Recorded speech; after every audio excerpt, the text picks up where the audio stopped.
Hello and welcome to a very special show here on CNBC-TV18. We are joined by none other than Dr. Pawan Goenka, Executive Director of M&M and Past President, SIAM. Thank you very much, Dr. Goenka. Always a pleasure to speak with you. Well, good to have you back after your one-year sabbatical.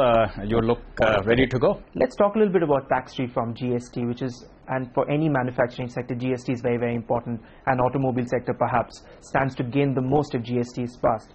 But looking at what happened in the monsoon session, do you feel today political acrimony is the biggest threat to reform? I would tend to agree with that statement. I think India is sitting right now in a very good spot. The respect for India, the stature of India in the global eyes has gone up in the last year or so, and with what's happening in the environment, with what's happening in China, with the difficulties that many of the other advanced economies are facing today, if India can get its act together, India can really take very, very quick steps forward. And I think we need to, but that cannot happen unless the government and what we call opposition work together. And this word opposition perhaps should not have been called opposition, but that's what it is. It is not about opposing, but it's about constructing together and moving forward. I'm not trying to make a political statement on who is right or who is wrong, but what I'm saying is that many very important things just are not moving forward because of the attention being diverted to something else and not about what we need to do today to take advantage of what our country can achieve in the next 2, 3, 4 years. Right. So every once positive step we take towards, forward, there is old politics or things like that that is pulling us backwards. Absolutely. Absolutely. And I think the government, all members of parliament, not ruling party and opposition party, have to work together to take India forward. Right. Let's talk about a year and 3-4 months since Narendra Modi became the Prime Minister. And clearly his focus a lot has been on the ease of doing business. On the ground, Dr. Goenka, what are the visible changes have you seen?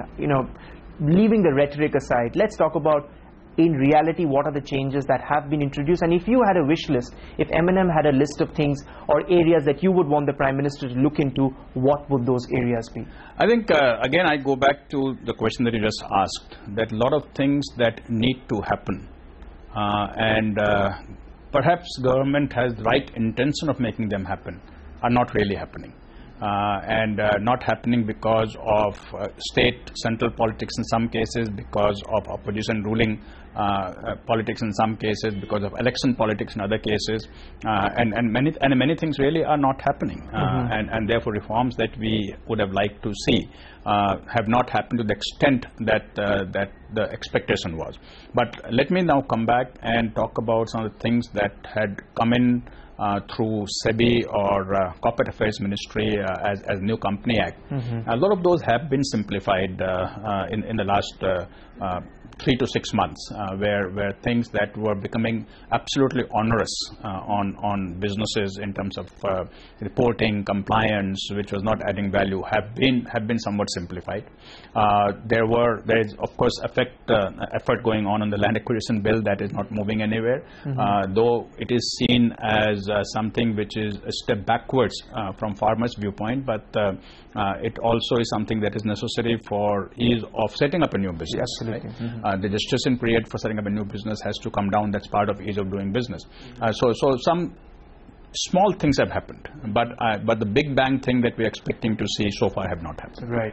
And because for reform, you need the government as much as the opposition, or whatever we call government on its own cannot push through reform. That is correct. Right. That is correct. Another area of reform has been the possible scrappage scheme or cash for clunkers scheme.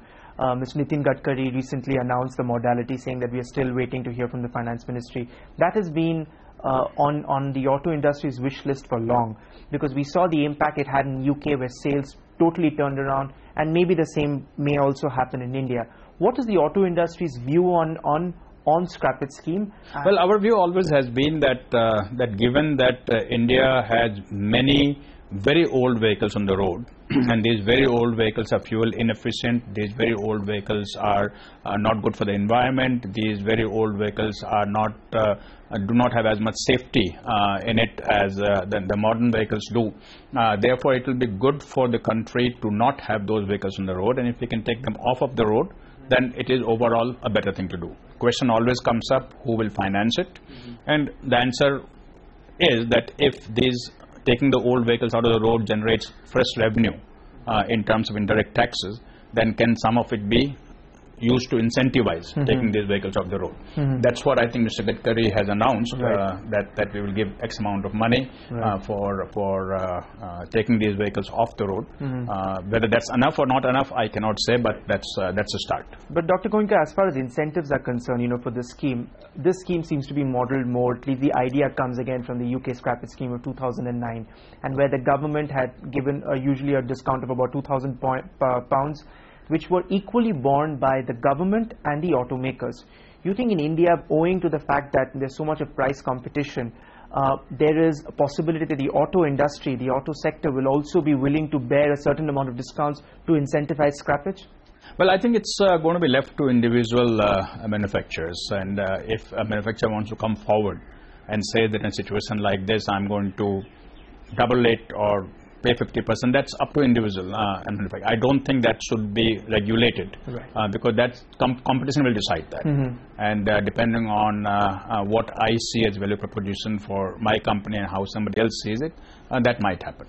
But not everybody has the margins available to be able to match the incentive given by the government, and therefore I don't think it should be forced upon automakers to do that. But will M&M have the room, sir, if at all such a policy? It's too early for us to react to that, because I do not know what the scheme will be in detail, and it finally comes down to how much money can the company spend on marketing, because this is basically in a way marketing initiative, and we will have to take a holistic look at that. Right. Let's sort of shifting gears to a more macro picture. We saw the Chinese yuan being devalued. Now the Indian steel manufacturers are saying that the imports are going to get even cheaper. So in that case, does the auto sector stand to gain out of the inadvertent beneficiary of the Chinese devaluation? Well, see, if you look at Chinese devaluation, it has a cascading impact in some sense.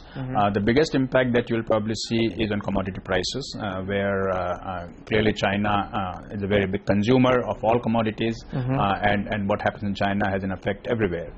So as a result of that, the commodity prices were already soft and are becoming even softer with the Chinese or with the yuan devaluation.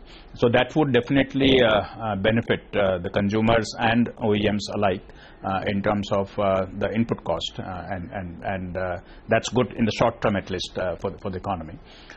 In the longer term, whether it has an effect on export of vehicles from India, one has to see.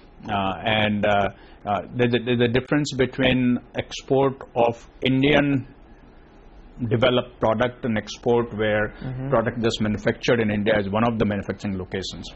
There, if Chinese currency devaluation makes it cheaper to manufacture in China and export from China, some of the export might shift to China, so that might have an effect on overall export. But other than that, I don't think something sort of very major to happen in terms of the Indian automotive industry. Right. So globally, the large discourse really these days is that how countries have to get used to a new normal, lower growth rates. In fact, Christine Lagarde, IMF managing director, called it the new mediocre. That's what she said. So, and the same now also holds true for emerging markets. So, given the fact that there was so much of promise for the India market, there were a lot of investments made. Do those expectations now need to be tempered somewhat in light of what we are seeing globally, in light of new literature that is saying that no, we have to now get used to lower growth rates. The growth rates that we had projected earlier were sort of dealing from reality. I don't think anybody today is talking about India having to redefine its norm for growth rate. We're still talking 7.6% growth rate in India. And again, I go back to working together as a nation for seeing how our economy can grow. And I think today India is sitting, again repeating myself, in a very good situation. And I won't comment on whether the norm has to change for all economies, but I think for Indian economy right now, the norm does not have to change.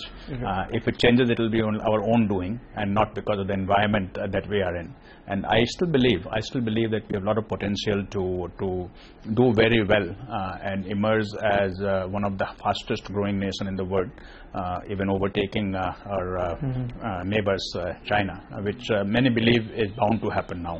Therefore, I don't think India should start redefining norm yet. Right. On that optimistic note, let's slip into a quick short break. On the other side, there's lots more with Dr. Pawan Goenka. Stay tuned.